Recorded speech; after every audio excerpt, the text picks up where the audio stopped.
ارشاد فرمایا کہ جس نے اپنے نفس کی بری بری عادتوں کی اصلاح کر لی وہ فلاح پا گیا، یعنی اس کی دنیا بھی بن گئی آخرت بھی۔ فلاح سے مراد کیا ہے؟ جمیع خیر الدین و دنیا، دین اور دنیا کی تمام بھلائیوں کا نام فلاح ہے۔ اللہ سبحانہ تعالیٰ نے تحقیق کا لفظ قد داخل کر ارشاد فرمایا کہ قد افلح من زکاہا، وہ شخص فلاح پا جاتا ہے، دونوں جہان میں کامیاب ہو جاتا ہے جس نے اپنے نفس کا تزکیہ اور اصلاح کرا لی۔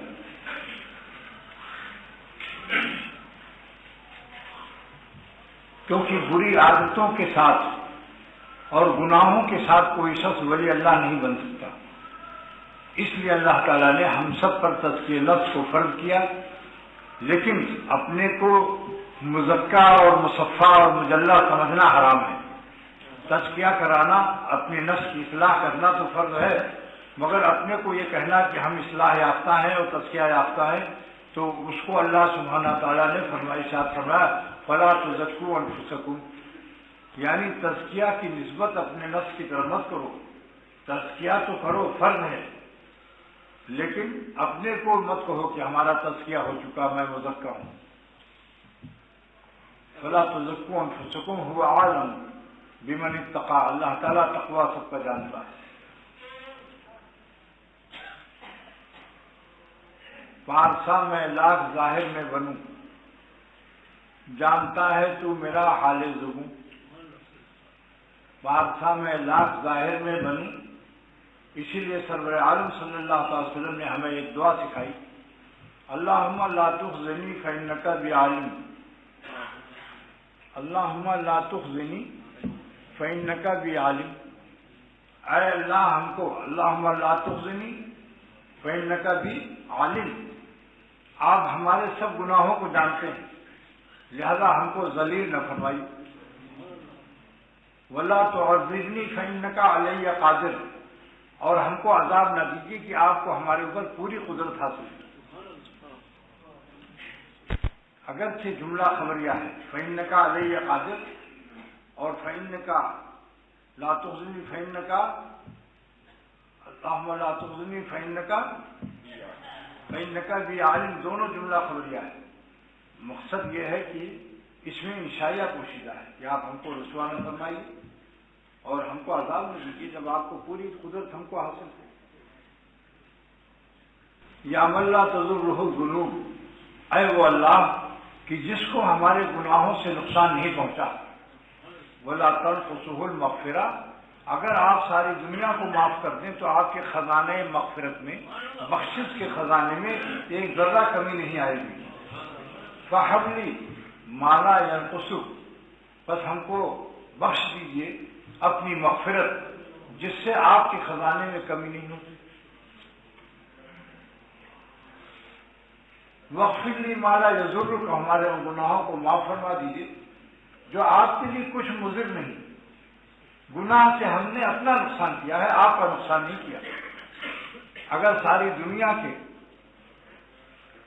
انسان باعزید گستامی بڑے بڑے اولیاء اللہ بن کے سر میں سجدے میں رکھ دیں تو اللہ تعالیٰ کی عظمتوں کو ایک ذرہ اضافہ نہیں ہوگا۔ اللہ تو ویسے ہی بڑے ہیں، ہمارے سجدوں سے وہ بڑے نہیں ہوتے، ہمارے سبحان اللہ کہنے سے وہ پاک نہیں ہوتے، بلکہ ہم پاک ہو جاتے ہیں۔ جب ہم کہتے ہیں کہ اللہ کی پاک ہے تو اللہ تو پہلے ہی سے پاک ہے، ان کی پاکی بیان کرنے کے صدقے میں ہم پاک ہو جاتے ہیں۔ ہمارے سجدوں میں اللہ کے اضافے عظمت نہیں ہے، ہمارے اندر عظمت آ جاتی ہے، ہماری شان میں اضافہ ہو جاتا ہے، ہم معزز کہلاتے ہیں۔ لہذا اللہ تعالیٰ سرور عالم صلی اللہ علیہ وسلم نے کیا پیاری دعا سکھائی کہ ہمارے گناہوں سے آپ کو نقصان بھی نہیں پہنچتا اور نہ بخشش کرنے سے، مغفرت کرنے سے آپ کے خزانے میں کوئی کمی ہوتی۔ یہ دعا یاد کر دو۔ بلکہ میں یہ کہتا ہوں مناجات مقبول کی 7 منزل کی ایک منزل روزانہ پڑھ لیا کیجیے۔ تو قرآن شریف کی اور حضور صلی اللہ علیہ وسلم کی حدیث پاک کی تمام دعائیں آپ کی زبان سے ادا ہو جائیں گی۔ ہمارے بزرگوں کا سلسلہ تھا، مگر کیا کہیں، عمل کرنے کی توفیق ایک منزل شیخ کا بتایا ہوا ذکر اور ایک منزل مناجات مقبول پڑھی، دیکھیے کتنی برکت ہوتی ہے۔ جو بہت مصروف ہے، بہت ضعیف ہیں، چلو بھائی ایک جامع دعا سکھاتا ہوں کہ جس کو پڑھ لینے سے سرور عالم صلی اللہ علیہ وسلم کی 23 برس کی دعا مل جاتی ہے۔ 13 سال مکہ شریف والی دعائیں اور 10 سال مدینہ پاک والی دعائیں، یہ ضعیفوں کے لیے ہے، ورنہ ایک منزل پڑھ لیجیے کوئی چند منٹ میں ہو جاتی ہے۔ لیکن وہ جامع دعا بھی پڑھ لیجیے کبھی کبھی، وہ کیا ہے؟ اللہم انی اسألک من خیر ما سألک منہ نبیک محمد صلی اللہ تعالی علیہ وسلم واعوذ بک من شر ما استعاذ منہ نبیک محمد صلی اللہ تعالی علیہ وسلم وانت المستعان وعلیک البلاغ ولا حول ولا قوة الا باللہ۔ یعنی اے اللہ میں تمام وہ بھلائیاں مانگتا ہوں جو تیرے نبی نے آپ سے مانگی ہے، اور تمام برائیوں سے پناہ مانگتا ہوں جس سے تیرے نبی نے پناہ مانگی۔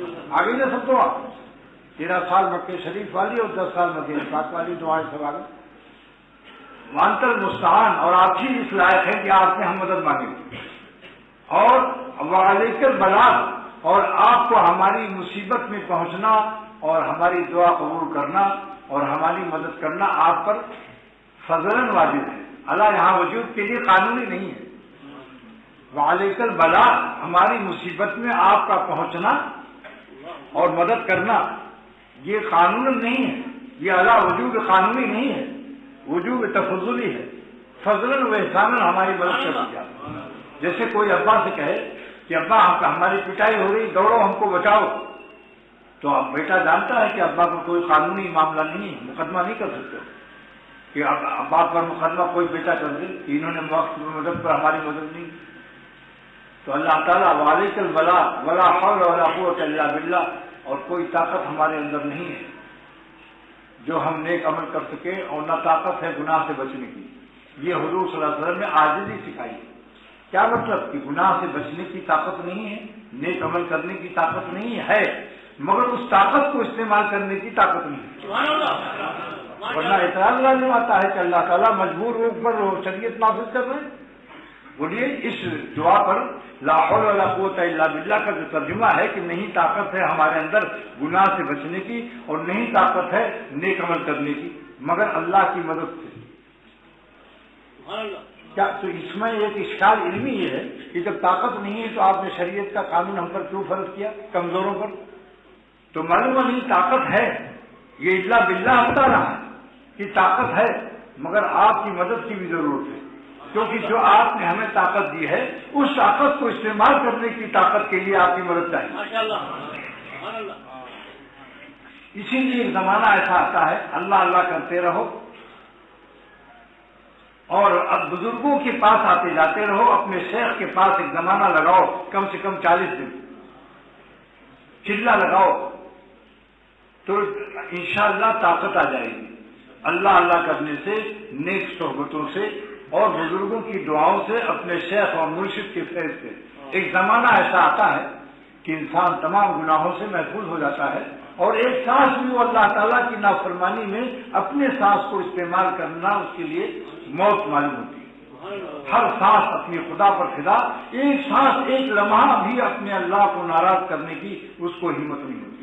تو کیا مطلب اس مقام پر پہنچ کر کیا اولیاء اللہ گناہ کرنے کی طاقت سے محروم ہو جاتے ہیں، مجبور ہو جاتے ہیں؟ مجبور نہیں ہوتے، مگر گناہ کرنے کی طاقت کو استعمال کرنے کی طاقت نہیں رہتی۔ اس کی مثال اللہ تعالیٰ نے عجیب و غریب عطا فرمائی۔ آج حسن کی دنیا ہے، رومانٹک دنیا ہے، حسینوں کو دیکھ کر لوگ کہتے ہیں بھائی پاگل ہو گئے۔ ایک انگریز کی لڑکی 20 سال کی نہایت حسین جنگل میں سیاحی کے لیے آئی ہوئی، اور ایک رومانٹک مزاج کے جو ہر حسین پر کو دیکھنا ان کے لیے گویا ان کی غذائے جسمانی ان کے لوازم میں سے، ان کو بغیر دیکھے چین نہیں آتا۔ اتنے میں ایک شیر آ کر کھڑا ہو گیا، جنگل کا شیر 300 کلومیٹر کا، ساؤتھ افریقہ کا جنگل سمجھ لو۔ ایک شیر نکلا جھاڑی سے اور کھڑا ہوا ہے، اور ایک ٹیڈی بھی کھڑی ہوئی لیلا، اور ان کے مجنون صاحب بھی ان کو دیکھ رہے تھے بڑے للچائی نظروں سے، اور منہ سے پانی ٹپک رہا تھا، آنکھ سے آنسو گر رہا تھا، ہر طرف پانی ہی پانی، ندامت کا بھی پانی گر رہا تھا۔ کہتے ہیں کہ بھائی ہم تو ندامت سے پانی پانی ہو گئے، ان کے ہر طرف پانی پانی ہی ہو رہا تھا۔ اتنے میں دیکھا اس نے کہ تو شیر مجھے دیکھ رہا ہے اور باقاعدہ حملہ کرنے کی اپنا جغرافیہ بدل رہا ہے۔ شیر جب حملہ کرتا ہے تو خاص ادا سے بیٹھتا ہے۔ اب بتاؤ، وہ تیزی کہتی ہے کہ آپ اپنے نفس کو میری طرف مائل کیجیے اور ہم پورا آپ کو اختیار دیتے ہیں، جس طرح سے آپ چاہیں مجھ کو استعمال کر لیں، آپ شادی کر لیں، مسلمان ہیں، متقی ہیں، پادری ہے، آپ اپنا پادری کنڈیشن کر لیجیے، یعنی نکاح کر کے اس کو صحیح کر لیجیے۔ بھائی ہم حرام ہیں آپ پر، بے شک انگریز ہیں لیکن ہم مسلمان ہوتے ہیں۔ وہ کہے گا کہ اس وقت خطبہ نکاح کا یاد نہیں آ رہا ہے، سامنے شیر دیکھ رہا ہوں، موشن لگ گئے، موشن، تو پرموشن کی بات مت کر، یہاں تو روشن نکل رہا ہے، میری آنکھ بھی اب روشن نہیں ہے، آنکھ سے نظر نہیں آ رہا، خوف طاری ہے کہ ابھی حملہ کرے گا۔ تو اس کو گناہ کرنے کی طاقت تو ہے، مگر اس طاقت کو استعمال کرنے کی طاقت نہیں ہے۔ تو اللہ تعالیٰ جب شیر کی حالت ہے تو جس نے شیر پیدا کیا ہے، جن کے سامنے اللہ کی عظمتیں اور قیامت کا میدان اور اس کی عظیم الشان ذات سامنے ہوتی ہے، تو گناہ کرنے کی طاقت تو رہتی ہے مگر اس طاقت کو استعمال کرنے کی طاقت نہیں رہتی۔ یہ معنی ہے کہ اللہ والے محفوظ ہو جاتے ہیں۔ اب بات سمجھ میں آ گئی؟ یہ دیکھو، کیا یہ اللہ سبحانہ تعالیٰ کا مجھ پر کرم نہیں ہے؟ میں ان کا نہ ہوتا تو یہ ملتا مجھے انعام، اگر اللہ کا کرم نہ ہوتا تو ایسے مضامین دل میں آتے کہ بڑے سے بڑے اولیاء اللہ کو گناہ کرنے کی طاقت ہوتی ہے لیکن اس طاقت کی استعمال کرنے کی طاقت نہیں ہوتی۔ تو میں یہ چاہتا ہوں کہ ہم لوگ اتنا زیادہ بزرگوں کے ساتھ رہیں، اللہ اللہ کریں اور سنت پر عمل کریں کہ اور اتنا اللہ والوں کے ساتھ رہیں کہ ہم سب کو ایسا ایمان و یقین عطا ہو جائے کہ ہم گناہ کرنے کی طاقت تو رکھیں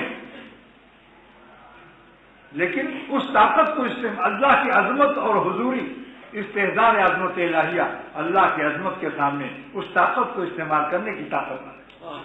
جب کوئی لڑکی آ جائے تو ہمیں اتنا ڈر معلوم ہو جیسے سانپ سے انسان ڈرتا ہے، مگر اپنی بیویاں مستثنی ہیں، ان سے تو خوب محبت کرو، ان کا خوب حق ادا کرو۔ خبردار، یہ جو میں بیان کرتا ہوں اس کا مقصد یہ نہیں ہے کہ آپ اپنی بیویوں کو بھی ان کے نہ دیکھیے، میں تو حرام لذتوں سے بتا رہا ہوں کہ جتنے ہی آپ حرام سے بچیں گے اتنے ہی آپ اپنی بیویوں سے سکون اور مزہ زیادہ پائیں گے۔ جب غیروں کو نہ دیکھیں گے تو اپنی ہی بس اپنی ہوگی، اور اگر غیروں کو دیکھیں گے تو اپنی کیا ہو جائے گی؟ سپنی، سانپ کی مادہ اچھی نہیں لگے گی پھر۔ اس لیے میں کہتا ہوں تو دوستو، یہ مقام ایمان اور یقین کا اللہ تعالیٰ اکثر کو بھی، میری اولاد و ذریات کو، میرے احباب حاضرین اور ان کے خاندان گھر والے اور میرے احباب غائبین اور ان کے گھر والوں کو اللہ اپنے کرم سے اللہ پاک عطا فرمائے۔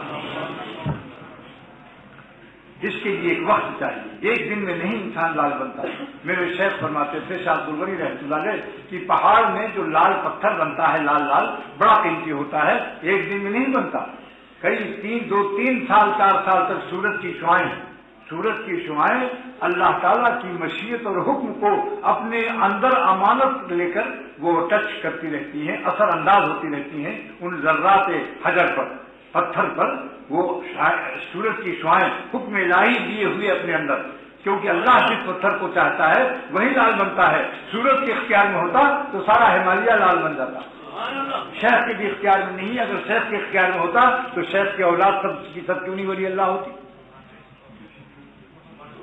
بولیے، حضرت نوح علیہ السلام کی نگاہ نبوت میں اثر ہوتا تو کنعان کا بیٹا کیوں کافر ہوا؟ تو معلوم ہوا کہ اللہ تعالیٰ نے یہ بھی فرما دیا کہ چاہے تم نبی کے دروازے پڑے رہو یا ولی کے دروازے، مگر میرے فضل اور رحمت کی بھی بھیک مانگتے رہو، جب تک میرا فضل ولولا فضل اللہ علیکم ورحمتہ ما زکا منکم من احد ابدا، میرے فضل و رحمت کی بھیک بھی مانگو، تب میرا فضل میری رحمت شامل حال ہوگی۔ پھر اس وقت اسباب کام آ جائے گی. یہ سب اسباب ہدایت ہے. بھائی اولاد بیوی شادی کرنا اولاد کا ذریعہ ہے نہیں، لیکن کتنے بیوی والے ہیں جو اولاد نہیں پاتے. اللہ تعالیٰ سے بھی رجوع کرو اسباب کے ساتھ ساتھ. تو ولی اللہ اور شیخ کے ساتھ رہو، مگر اللہ پر بھی نظر رکھو کہ اے خدا وہ فضل و رحمت کی بھیک دے دیجیے جس کے بغیر کسی کا تزکیہ اصلاح، کسی کا نفس ولی اللہ اور متقی نہیں بنتا. ولولا فضل اللہ علیکم ورحمتہ ما زکا منکم من احد ابدا. اللہ پاک فرماتے ہیں اور صحابہ سے فرمانا ہے، جبکہ سید الانبیاء صلی اللہ علیہ وسلم کی صحبت حاصل ہے. یہ قرآن پاک کب نازل ہوا تھا؟ جب حضرات صحابہ موجود تھے. تو حضرات صحابہ کی ہدایت اور تزکیہ نفس پر سید الانبیاء کا آفتاب ان کے دل کو لال بنا رہا ہے، مگر ساتھ ساتھ اللہ تعالیٰ اپنی توحید کی عظمت کا جھنڈا بھی لہرا رہے ہیں کہ ایسا نہ ہو کہ تم پیغمبر کو معبود و خدا بنا لو، میری فضل و میری رحمت کی بھیک بھی مانگتے ہو.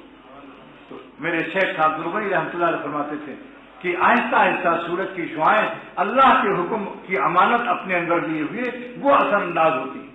جس پتھر پر اللہ کی سورج کی شعائیں پڑتی ہیں مگر حق تعالیٰ کا حکم ان شعاؤں میں شامل نہیں ہے، وہ پتھر ہی رہتے ہیں، وہ لال کبھی نہیں ہوتے.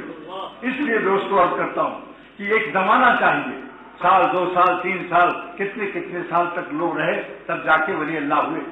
ہم لوگ پہلے ہی دن چاہتے ہیں کہ آج بھی داخل ہوئے خانقاہ میں بس اور ابھی بنا دو ہم کو باعث ہندوستانی. ایسی جلدی 15 سال میں انسان بالغ ہوتا ہے تو روحانی بلوغ کیسے ہو جائے گا اتنی جلدی؟ مگر جب اللہ تعالیٰ جس کو ملنے والا ہوتا ہے، جو اللہ والا بننے والا ہوتا ہے، اس کو مزہ پہلے ہی دن سے شروع ہو جاتا ہے. یہ نہ سوچو کہ جب ولی اللہ ہوں گے تب ہم کو ملے گا سب کچھ، نہیں. پہلے ہی قدم میں جب رخ بدل گیا اللہ کی طرف، قبلہ بدل گیا دل کا. جیسے ریڈیو میں دیکھیے، آپ ریڈیو کی سوئی چلا رہے ہیں، ابھی ہندوستان سے خبر آ گئی، پھر وہی سوئی جب ریاض اور مکہ شریف میں جب حج کے زمانے میں وہ سوئی پہنچتی ہے تو حج کے الفاظ لبیک اللہم لبیک آتے ہیں یا نہیں؟ تو ہمارے دل کی سوئی جب غیر اللہ سے ہٹ کر اللہ کی طرف صحیح ہو جائے گی تو ہمیں آخرت کا ریڈیو، آخرت کی آوازیں آنے لگیں گی، اللہ تعالیٰ کی محبت کی خوشبو آنے لگے گی، اللہ تعالیٰ کے الفاظ آنے لگیں گے کہ میرا مولا مجھ سے یہ فرما رہا ہے. آپ اپنی دل کی سوئی تو ٹھیک کر لو، یہ دل بھی ریڈیو سے کم نہیں ہے. علوم عطا ہونے شروع ہو جائیں گے، مگر یہ قبلہ دل کا اسی سے صحیح ہوتا ہے. جس کا دل بھی صاحب قبلہ اللہ کی طرف متوجہ ہو، متوجہ ہونے والوں کے پاس بیٹھو تو ان کی برکت سے آپ کا دل کی سوئی وہیں پہنچ جائے گی. آہستہ آہستہ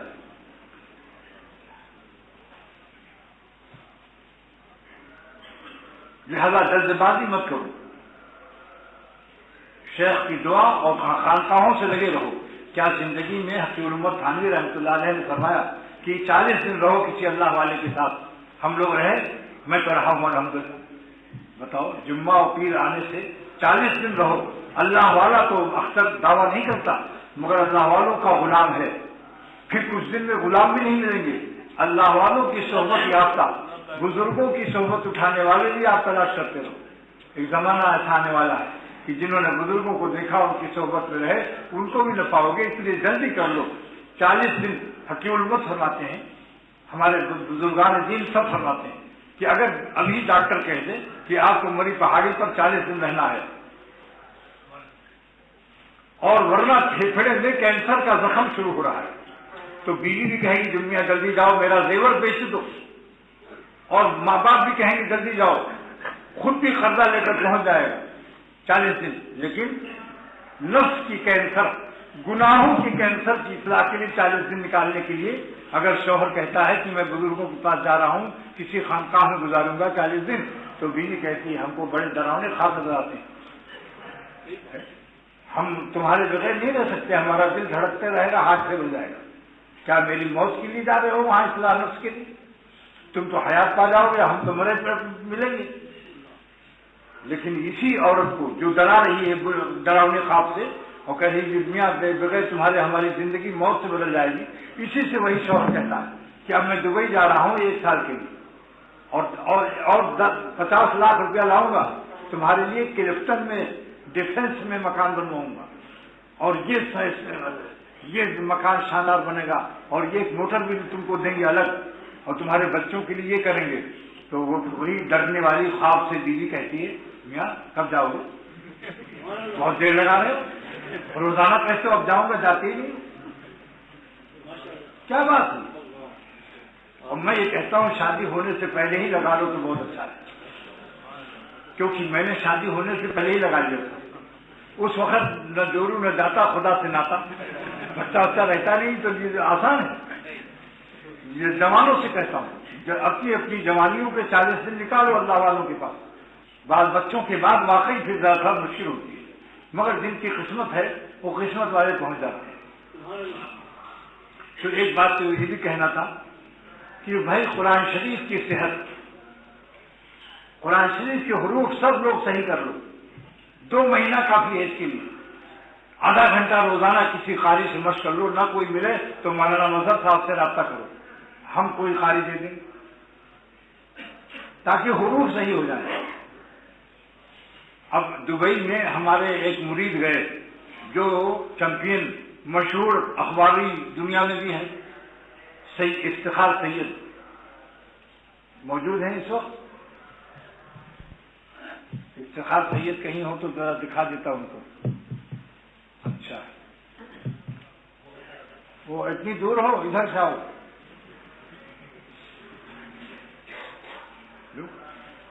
دبئی میں جب گئے تو تمام اخبارات، عرب کے اخبارات نے ان کو دیا کہ صاحب وہ چیمپئن مشہور پاکستان کا ہاکی کا کھلاڑی زبردست آیا ہوا، اب دیکھ لو پہچانا، ان کا نام افتخار سید ہے۔ دبئی میں عرب اخبارات نے ان کو دیا کہ یہ پاکستان کے بڑے مشہور کھلاڑی ہاکی کے آئے ہیں۔ ایک مسجد میں نماز پڑھنے گئے، عربوں نے کہا کہ جناب نماز پڑھائی، آپ کی داڑھی، آپ تو متوا معلوم ہو رہے ہیں، متوا وہ متنے والا نہ سمجھنا، بلکہ مانے بہت فرما بردار، اطاعت سے ہے وہ متوا، سچ باب تفیل میں۔ انہوں نے نماز پڑھائی، اللہ نے داڑھی کی برکت سے امامت دی کہ نہیں ان کو، اور کس کی امام؟ عربوں کی امامت۔ تو داڑھی رکھ لو مگر ساتھ ساتھ قرآن شریف بھی صحیح کر لو، بس بیٹھ جائیے۔ پہلے یہ داڑھی کے بعد ڈرتے تھے ایک زمانے تک کہ لوگ ہمیں ہنسیں گے، اب ان سے پوچھ لو کہ لوگ ہنس رہے ہیں یا دعا کرا رہے ہیں۔ انہوں نے مجھ سے خود کہا اتنی عزت مل رہی ہے، وہی لڑکے جو میرے شاگرد کھلاڑی تھے اب ہم کو حضرت کہتے ہیں۔ یہاں پر ایک بات بتا دوں، جو لوگ رومانٹک دنیا میں داڑھی رکھ کر نظر بازی کرتے ہیں، اگر کبھی کوئی گناہ ہو گیا تو کیا ہوگا؟ کیا ہوگا؟ سن لو، 2 شعر ابھی تازہ، گناہ کے بعد جو بے عزتی ہوتی ہے 2 شعر میں اختر نے پیش کیا ہے۔ فعل بد کا یہ ہوا انجان کار، غور سے سنو، فعل بد کا اس لیے کہتا ہوں کہ اللہ والوں کی شکل کے ساتھ ساتھ اللہ والوں کی سیرت بھی اللہ سے مانگو۔ فعل بد کا یہ ہوا انجام کار، دونوں نادم ہو گئے اور شرمسار، باہمی اکرام کا بھی دن گیا اور لفظ صوفی اور حضرت چھن گیا۔ اب کوئی صوفی حضرت نہیں کہتا آپ حضرت تو تھے مگر آپ معلومات بہت بڑے حضرت تھے، بڑے حضرت، استاد بھی تھے مگر معلومات بہت بڑے استاد نکلے آپ، وہ استادی کا ہاتھ دکھایا کہ کچھ پوچھو۔ تو یہ آج میں نصیحت عرض کرتا ہوں کہ حروف سیکھ لو۔ دیکھیے میں مسلوی شریف کا شارح، علماء بھی اختر سے بیٹھ، لیکن سن 76 میں جب میں اپنے شیخ کے پاس گیا تو میرے شیخ نے فرمایا نورانی قاعدہ لو اور قاری صاحب سے جا کر مشق کرو تاکہ حروف اور اچھے ہو جائیں، صحیح تو ہیں مگر اور زیادہ بڑھیا ہو جائے۔ تو مجھ سے فرمایا شیخ نے، میرے مرشد شاہ الحق صاحب دعوت القاتم نے، کہ اسی تمہارے کمرے یعنی جہاں تم ٹھہرے ہو اس کمرے میں استاد کو بھیج دوں یا تم چھوٹے چھوٹے بچے جہاں پڑھ رہے ہیں وہاں جانا پسند کرو گے؟ میں نے کہا حضرت میں چھوٹے بچوں میں بیٹھوں گا تاکہ معصوم بچوں کی کچھ ہوا ہم کو لگ جائے۔ حضرت آج سارے عالم میں اس کو بیان کرتے ہیں کہ دیکھو اختر نے کس طرح اپنے نفس کو مٹایا، کوئی شرم نہیں۔ شرم کس بات کی، کیا قیمت انسان لگائے؟ قیامت سے پہلے قیمت لگانے والا بین الاقوامی الو اور عین بدھو ہے۔ کیا قیمت ہے بھائی؟ اللہ اس بات سے راضی ہو جائے. دیکھو جنید بغدادی فوراً ایک سید نے کہا کہ جو اے جنید تم بہت بڑے پہلوان ہو، اور اس وقت یہ ولی اللہ نہیں ہوئے تھے. اس سید نے کہا، بڈھے سید کمزور نے، کہ میرے گھر میں فاقہ ہے، ایسا نہیں ہے، بھوکوں مر رہا ہے. رسول اللہ صلی اللہ علیہ وسلم کی اولاد بھوکوں مر رہی ہے، تم آج ہار جاؤ، بغداد میں اپنی ذلت گوارا کر دو، قیامت کے دن تمہاری عزت کی ضمانت رسول اللہ صلی اللہ علیہ وسلم لے لیں گے کہ تم اللہ کے نبی کے اولاد کے لیے ہار گئے. انعام ہم کو مل جائے تو کئی سالوں ہم برس کھائیں گے. بادشاہی شاہی انعام کی توقع تھی. جنید بغدادی نے کہا بہت اچھا. 2-3 دفعہ ہاتھ ادھر ادھر کیا تاکہ بادشاہ یہ بغداد یہ نہ سمجھے کہ یہ نورا کشتی تھی، آپس کی سازش. 2-4 دفعہ خود دانت وانت پیچھا دکھایا، کودے، ناک کھلایا، سانس تیز کی، سینہ نکالا، مگر دل میں ہی تھا کہ ہار جاؤں گا تاکہ انعام سید کو مل جائے.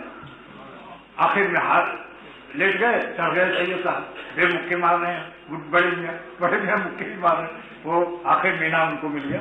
اسی رات کو خواب میں دیکھا، سرور عالم صلی اللہ علیہ وسلم نے فرمایا، اے جنید تم نے میری اولاد کے لیے اپنی عزت کو داؤں پر لگا دیا میری محبت نے.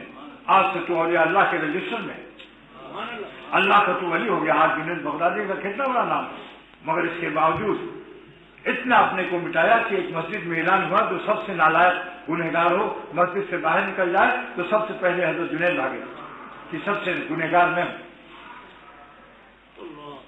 تو دوستوں میں یہ کہتا ہوں کہ گناہوں کے چھوڑنے سے اللہ کے ولی کی نعمت کو کیوں نہیں ہم لوگ جلدی حاصل کرتے؟ یہ گناہ کب تک ہمارے کام آئیں گے؟ بتاؤ، مرنے کے بعد بھی کام آئیں گے، خبر میں کام آئیں گے، ارے دنیا ہی میں کام نہیں آتے. یہ بھی بتا رہا ہوں، سمجھے آپ؟ گناہ کی عادت بہت خطرناک ہے. 100 گناہ کی عادت ہے اور 99 میں سے اگر توبہ کر لیا، ایک گناہ کی عادت اگر ہے تو بھی انسان کی زندگی دوزخ ہی رہتی ہے، دوزخی. گر گرفتار صفات بشر معلومی رحمۃ اللہ علیہ فرماتے ہیں کہ اگر کسی گناہ کے اندر تم مبتلا ہو، ایک عادت بھی بری،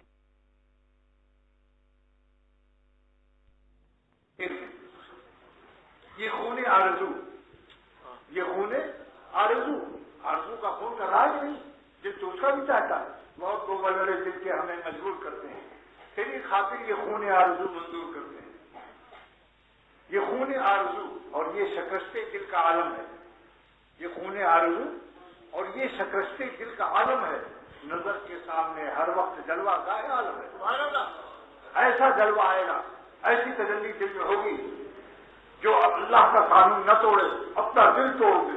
اس ٹوٹے ہوئے دل کو کیا تجلی ملتی ہے؟ ہاں، ایک شاعر کہتا ہے، نہ میں گدے میں نہ خانقاہ میں ہے جو تجلی دل تباہ میں. اصل گونڈوی رحمۃ اللہ علیہ اللہ کی اس تجلی کو کس طرح بیان کیا کہ جب بندہ نظر کو بچاتا ہے، اپنی بری خواہشات کو چھوڑ کر دل کو پاش کرتا ہے، چور چور کرتا ہے، ایسے چور چور دل میں نور ہی نور ہوتا ہے. اب اصل گونڈوی کا شعر سنو، تیرے جلووں کے آگے ہمت شرح بیاں رکھ دی، تیرے جلووں کے آگے ہمت شرح بیاں رکھ دی، زبانیں بے نگاہ رکھ دی، نگاہیں بے زبان رکھ دی، زبانیں بے نگاہ رکھ دی. ایسے ہی دل کو درد ملتا ہے اللہ کی محبت کا. یہ بدماشیوں کے ساتھ درد دل تلاش کرتے ہو. ہم نے لیا ہے درد دل، کھوکی بہاری زندگی ایک گلے سر کے واسطے میں نے چمن لٹا دیا. لیکن جب اللہ ملے گا تو یہ حسینوں کی نمکیات کو بھول جاؤ گے، سر پیٹو گے کہ میں کہاں گندی غلاظتی اور گندی نالیوں میں پڑے ہوئے تھے، ناپدان کے کیڑوں کی طرح. پھر یہ شے کہو گے کہ صحن چمن کو اپنی بہاروں پہ ناز تھا، دنیا رنگین کو اپنے حسینوں کے رنگ پر ناز تھا، صحن چمن کو اپنی بہاروں پہ ناز تھا. وہ آ گئے، کون؟ اللہ. وہ آ گئے تو ساری بہاروں پہ چھا گئے. میرا کمال عشق بس اتنا ہے جگر، وہ مجھ پہ چھا گئے، میں زمانے پہ چھا گیا. تو دوستوں میں عرض کرتا ہوں، خانقاہ آج میں عصر کے بعد خانقاہ کی بنیاد سندھ بلوچ کی مسجد سے متصل ڈال رہا ہوں 800 مربع گز پر، کیونکہ مجھ سے افریقہ ریونین بہت سے علماء نے کہا ہے کہ ہم 40 دن لگانا چاہتے ہیں مگر رہنے کا کوئی ٹھکانہ نہیں، یہاں تو اتنی جگہ نہیں ہے ہمارے پاس. لہذا مجبور ہو کر آج صبح میں گیا تھا میں نے ہدایت کر دی کہ دونوں پلاٹ صاف کر دوں، ملے ہوئے 800 گز پر۔ اثر کے بعد میرا ارادہ ہے آج جانے کا انشاءاللہ۔ جن کا دل چاہے اور میرا ساتھ دینا چاہیں تو اس خانقاہ کی بنیاد اور افتتاح میں اور دعا میں، جمعے کا دن ہے، قبولیت مغرب سے پہلے دعا بہت قبول ہوتی ہے، تو آپ لوگ جس کا دل چاہے، جس کو مجھ سے محبت کا دعویٰ ہو تو میرے کام میں شریک ہو جاؤ۔ اثر کے بعد فوراً، بلکہ جن کے پاس موٹر نہ ہو یہیں آ جائیں، اور جن کو راستہ نہ معلوم ہو وہ بھی یہیں آ جائیں، پھر یہاں سے ہم عاشقوں کی بارات لے کے چلیں گے۔ اچھا، بارات کے معنی کیا ہے؟ یہ بھی بعض لوگ بارات کے معنی، بارات معنی اب دلہا کو صحیح اصلی رات ملنے والی ہے، بارات یعنی صاحب رات ہونے والا ہے، صاحب رات ہے۔ دیکھا آپ نے بارات کے معنی؟ اسی لیے میں کہتا ہوں کہ استاد اصلی وہی ہے، پیر اصلی وہی ہے جس کے پیریڈ میں اس کے اسٹوڈنٹ کو پہلے اسٹو کھلائے پھر ڈینس نکالے، پہلے ہی ہتھوڑا نہ مارے، پہلے اسٹو کھلائے۔ اسٹوڈنٹ میں اسٹو ہے یا نہیں بتاؤ؟ تو آپ یاد رکھو، آج جیسے پہلی دفعہ جب مسجد کی بنیاد ڈالی تھی تو پورا مجمع گیا تھا، تو یہ میرے امتحان، میں اسی بہانے سے میں ایگزام دیتا ہوں کہ کون ہمارا ہے کون نہیں ہے۔ یہ ہمارا امتحان کا پرچہ ہوتا ہے کہ جو ہمارا ہوگا وہ ضرور پہنچے گا، کیونکہ اس سے میں عاشقوں کی بارات کی نمائش بھی کرتا ہوں، دیکھو کہ کیسے پہنچے ہوئے۔ اور یہ دعا کرو اس خانقاہ سے بڑے بڑے اللہ تعالیٰ اور یہ اللہ پیدا کر دے۔ اب تک تو اس قابل نہیں ہے مگر ان کی رحمت کا آسرا لگائے بیٹھا ہوں۔ حاجی صاحب بھی یہی فرماتے تھے کہ میں نے تو چھوٹا سا جگایا تھا چھوٹی مچھلیوں کے لیے، امداد اللہ کو یہ خبر نہیں تھی کہ مولانا قاسم نانوتوی، مولانا گنگوئی، مولانا اشرف علی جیسے بڑے بڑے اور شکار علماء ہو جائیں گے۔ ہمارا جال تو چھوٹا تھا، لیکن اللہ کی شان ہے، چھوٹے جال میں بڑی مچھلیاں دیتا ہے اور بڑے جالوں میں چھوٹی مچھلیاں بھی نہیں دیتا، خالی واپس آتا ہے اگر مالک کے مرضی پر ہے۔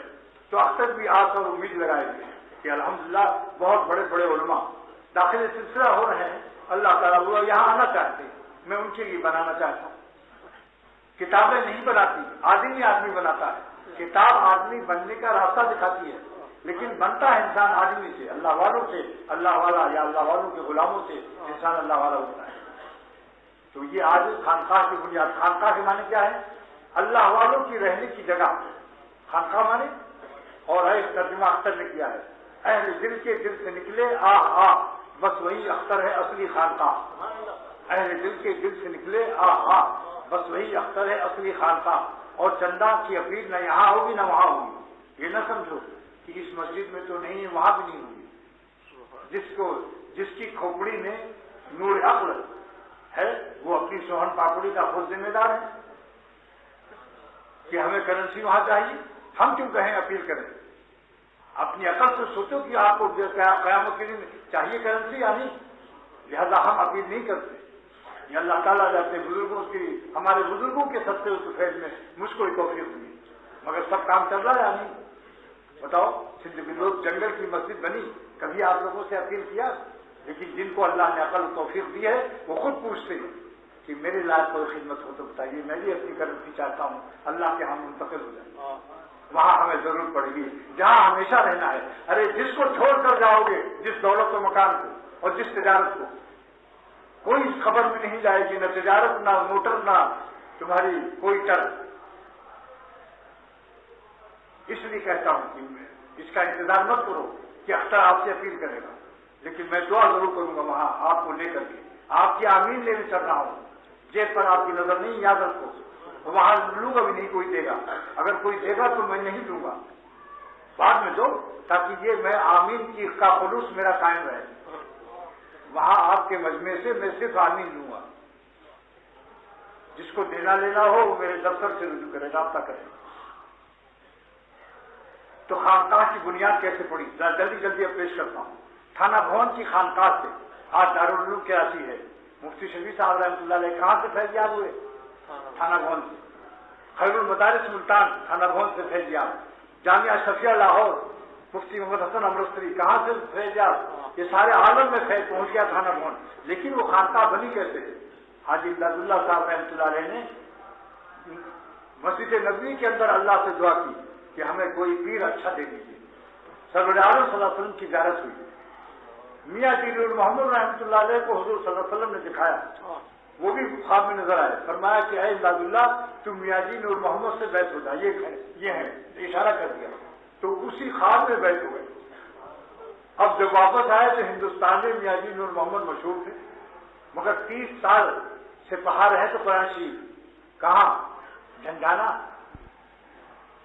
لیکن کبھی تکبیر اولا فوت نہیں ہوئی. اب جیسی حاجی صاحب 12 بجے دن میں پہنچے, پاگل کی طرح پریشان روتے ہوئے, بتائیے جس پیر کو حضور صلی اللہ علیہ وسلم نے اشارہ کیا ہو, اس کی عظمتوں کو کیا کہتے ہو, روتے ہوئے پہنچے. میاں جی نے دیکھا, نور محمد رحمۃ اللہ نے فرمایا حاجی صاحب ارے خواب پر اتنا مست ہو گئے, ادھر اطلاع ان کو بھی ہو گئی. حاجی صاحب بیٹھ ہو گئے. حضرت حاجی صاحب نے کو حکم ہوا کہ جاؤ تھانہ بھون کی خانقاہ میں اللہ کے بندوں کو اللہ کی محبت دکھاؤ. دیکھو خانقاہ میں کیا ہوتا ہے. دوستو اگر اللہ کی محبت ایک امتی نے سیکھ لیا تو بتاؤ پیسے وصول ہو گیا نہیں. یہ دنیا مچھر کے پر کے برابر نہیں ہے. اگر پوری دنیا مچھر کے پر کے برابر ہوتی تو خدا تعالیٰ کسی کافر کو ایک گھونٹ پانی نہ دیتے. اپنے پیسوں کی عظمتوں کو دل سے نکالو. سرور عالم صلی اللہ علیہ وسلم کا خون مبارک اللہ کے دل پر بہا ہے. طائف کے بازار میں, عہد کے دامن میں. اکثر اس کی اولاد اگر قربان ہو جائے ساری زندگی تو کوئی حق ادا نہیں ہوا, کوئی حق ادا نہیں. اللہ تعالیٰ قبول فرما لے تو سب کچھ ہے. تو اس لیے عرض کرتا ہوں کہ خانقاہ کی بنیاد سے جا کر کے حضرت حاجی صاحب بیٹھ گئے. تین پیر اس خانقاہ میں بیٹھ گئے. کیسا اخلاص کا زمانہ. ایک حافظ جامی شہید, ایک مولانا شیخ محمد عالم, ایک حاجی امداد اللہ صاحب, تینوں ایک ہی شیخ کے خلیفہ حضرت میاں جی سے بیٹھ گئے. اب حضرت حافظ جامی خانقاہ تھانہ بھون کے باہر ہوکا پیتے تھے. حاجی صاحب اللہ اللہ کرتے رہتے تھے. شیخ محمد عالم پڑھاتے تھے اور مسئلہ بتاتے تھے. اب کوئی آیا کہ صاحب مرید ہونا چاہتا ہوں. اب سنو بات حافظ جامی شہید کی کہ دیکھو بھائی مرید کس لیے ہو رہے ہو, اللہ اللہ سیکھنا چاہتے ہو, وہ حاجی امداد اللہ بیٹھے ہوئے. اور اگر مسئلہ پوچھنا ہے تو دیکھو وہ ایک پیر بیٹھا ہوا ہے شیخ محمد عالم. اور اگر حقہ پینا ہو تو یاروں کے پاس آ جاؤ, کیونکہ حقہ بہت پیتے تھے. حقہ پینا ہو تو یاروں کے پاس آ جاؤ. دیکھا آپ نے وہ کیسا مٹایا, حالانکہ شہر سے. آج کل تو یہ نہیں کہ میں وہاں جاؤ جو کچھ ہے میری پاس ہے, وہاں کچھ بھی نہیں. آج کل تو پیر گھیراؤ ڈالتے ہیں, ایجنٹ چھوٹے ہوتے ہیں. میں منع کرتا ہوں خبردار میرا کوئی مرید کسی کو گھیراؤ مت کرو. یہ کہہ دو ایک آدھ مرتبہ وہاں بھی دیکھ لو جہاں مناسبت ہو. میں سب کہتا ہوں مسجد میں میں یہی دعا کرتا ہوں کہ جن روحوں کو اختر سے مناسبت ہو اے اللہ اس کو بھیج دے, اور جن کو مناسبت جہاں ہو وہاں بھیج دے. اگر مجھ سے نہ ہو تو ان کو ان کی مناسبت کا بلٹ ضرور کا شہر دے. مجھے مجموعہ نہیں لگانا. اس کے بعد اب خانقاہ بنے کیسے, پیسہ کیسے آئے. ایک صاحب گئے حضرت میاں جی نور محمد رحمۃ اللہ علیہ کی خدمت میں کہ میرے پاس الہ آباد میں ہائی کورٹ میں مقدمہ ہے, الہ آباد ہائی کورٹ میں مقدمہ ہے. میں اگر جیت جاؤں گا تو جو آپ کہیں وہ دین کے راستے میں خرچ کروں گا. تو حضرت میاں جی نے ہاتھ اٹھایا اور فرمایا دیکھو دعا کرتا ہوں جب جیت جانا, مقدمہ جیت جانا, تو میرے حاجی امداد اللہ جو میرا خلیفہ ہے تھانہ بھون میں اس کی تم خانقاہ بنوا دینا. ان کا حضرت بالکل تیار, 100% تیار, کیونکہ بہت بڑی زمین کا مقدمہ تھا. ہائی کورٹ الہ آباد سے فیصلہ ہو گیا کہ یہ جیت گئے. جیسے ہی جیتنے کی خبر ملی خانقاہ بنانا شروع کر دیا. آدھی خانقاہ بنا کر چھوڑ دیا. نیت خراب ہوئی کہ بس کافی ہے. پیسے کی لالچ میں تو انسان کو ہوتی ہے. کنجوس مکھی چوس اور جوس نہیں دیتا ہے تھا. میں نے قافیہ لگا دیا. اب فیصلہ جب پڑھا تو اس نے لکھا تھا کہ آدھی زمین تم کو ملے گی, بس آدھی خانقاہ کا بدلہ ملا ہے. اب روتے ہوئے گئے میاں جی نور محمد رحمۃ اللہ کی خدمت میں, حضرت یہ تو میرا آپ نے کیسی دعا مانگی تو آدھی زمین ملی, پوری تو نہیں ملی. فرمایا خانقاہ پوری بنائی, تب سر جھکا لیا. واقعی میرے نفس میں کنجوسی آ گئی تھی. فوراً گئے اور کہا پوری خانقاہ بنائی جو آج موجود ہے, جس کا جی چاہے دیکھ لو. پھر دوسرا آرڈر آیا کہ اچھا جو آدھی زمین باقی تھی وہ بھی. دوستو یہ قرآن شریف کی آیت پر سب سے پہلے اختر ایمان لاتا ہے. ان تنصروا اللہ ینصرکم. اختر اپنی اولاد کو بھی کہتا ہے کہ اگر اللہ کے دین کی مدد کرو گے اللہ تمہاری مدد کرے گا. انشاءاللہ کبھی تکلیف میں نہیں رہو گے. ان تنصروا اللہ ینصرکم. جو اللہ کے دین کی مدد کرتا ہے اللہ اس کی مدد کرتے ہیں. تو آپ اللہ کی مدد کے بعد کسی تکلیف میں رہو گے. لہذا جس چیز کو چھوڑ کے جانے والے ہو, بتاؤ قبر میں موٹر لے جاؤ گے, مکان جائے گا, تجارت جائے گی, اپنی اپنی کرنسیوں کو ٹرانسفر کرو جہاں بھی دل چاہے. دیکھو یہ بھی نہیں ہے, جہاں آپ کو اعتماد ہو کہ میری کرنسی بلا ہنڈی ہے اور پوری کی پوری گلے منڈی پہنچ جائے گی وہاں, کیونکہ بعض لوگوں نے پیسہ دیا, ہنڈی والا بھاگ گیا. جہاں چاہو وہاں. میں اپنی خانقاہ میں میری مجھ سے جو بیٹھ ہیں جن کو مجھ سے محبت ہے صرف ان کو میں اطلاع دے رہا ہوں, اپیل نہیں کروں گا کہ آج خانقاہ میں اثر کے بعد چلو بنیاد ڈالتے ہیں انشاءاللہ. اور پہلی دفعہ بھی میں نے یہی کہا تھا کہ آج آپ کی محبت کا امتحان ہے, ایگزام ہے, اس کا انجام دیکھتا ہوں کہ کون ہمارا ہے کون نہیں ہے. کیا مشکل ہے بھائی, 5 کلومیٹر تو ہے. ابھی اپنی شادی کے لیے, بیٹے کی شادی کے لیے یہاں سے لاہور جاتے ہو. یہ روحانی شادی کے لیے 5 کلومیٹر بھی جس کی ہمت نہ ہو پھر میں اس کو کیا کہوں گا. تو خانقاہ کے معنی یہ ہے. مقصد کیا ہے؟ خانقاہ کا مقصد وہی ہے, تزکیہ نفس. غیر اللہ سے جان چھڑانا, اللہ سے دل کو چپکانا, اسی کا نام خانقاہ ہے. خانقاہ کے معنی کیا ہے کہ غیر اللہ سے دل کو چھڑانا, اللہ تعالیٰ سے دل کو چپکانے کا گود حاصل کرنا, یہ ہے اس کا نام خانقاہ. اور جس دن دل چپک جائے گا اللہ سے تو ایک بچہ اپنی ماں سے چپٹ کر کیا پاتا ہے. تو اللہ سے جس کے دل, جب ماں کی محبت اللہ کے ادنا آتا ہے اور ماں سے چپٹ کر چھوٹا بچہ کیسا پیار, کیسا سو جاتا ہے, کیسا مزہ پاتا ہے. تو اللہ تعالیٰ سے دل چپکا کر دیکھو. دنیا میں اس کی مثال نہیں. اللہ تعالیٰ کی ذات کو جنہوں نے دل میں پا لیا ان کی لذت بے مثل ہے, غیر فانی ہے. اب ایک شعر پر مضمون ختم کرتا ہوں. وہ شاہ دو جہاں جس دل میں آئے, وہ شاہ دو جہاں جس دل میں آئے, مزے دونوں جہاں سے بڑھ کے پائے. مگر یہ دولت کہاں سے, اللہ کیسے ملے گا؟ یہ ملتی ہے خدا کے عاشقوں سے. یہ دولت کہاں سے ملتی ہے؟ یہ ملتی ہے خدا کے عاشقوں سے, دعاؤں سے اور ان کی صحبتوں سے. ارے یارو جو خالق و شکر کا, جمال شمس کا, نور قمر کا, نہ پوچھو لذت نام خدا کی, حلاوت نام تاکید کی بلیا. اختر دن جائے گا دنیا سے تو کوئی چیز لے جاؤں گا, یہ مسجد لے جاؤں گا, کچھ نہیں جائے گا. اللہ کی رضا, اگر مالک خوش ہو گیا تو وہی خوشی لے کے جاؤں گا, اپنے مولا کی خوشی لے کر جاؤں گا انشاءاللہ. اسی کی فکر کوشش کر رہا ہوں کہ اللہ ہم سے, اختر سے, میری اولاد سے اور میرے سب دوستوں سے آپ خوش ہو جائیے.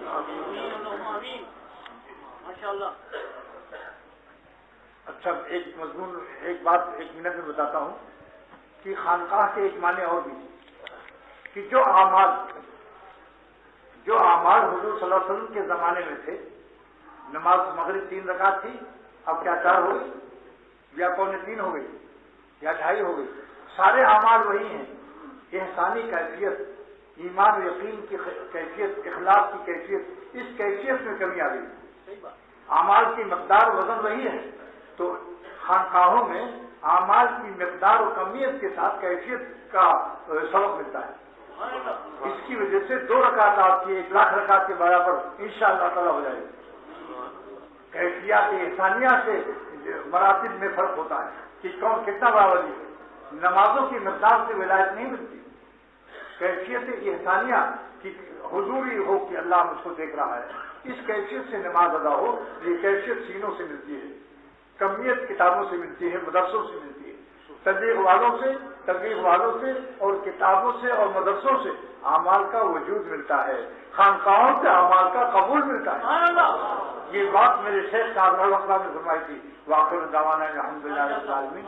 اللہ تعالیٰ میری درد دل کو میرے دل میں بھی ڈال دے, زبان تک نہ رہے خدا, اور میرے سامعین کرام اور سامعات یعنی مردوں کے دل میں, عورتوں کے دل میں, میری ضروریات, میرے اولاد کے دل میں بھی اس درد دل کو ڈال دے اللہ اختر کی, جو تیرے جو تیرے پیاروں سے اختر نے سیکھا، جن کو ہم نے آپ کا پیارا سمجھا، اے خدا تو گواہ ہے کہ اختر نے اپنی نماز ان کے ساتھ گزاری، آپ اپنی رحمت سے قبول فرما دی۔ واخر دعوانا الحمدللہ۔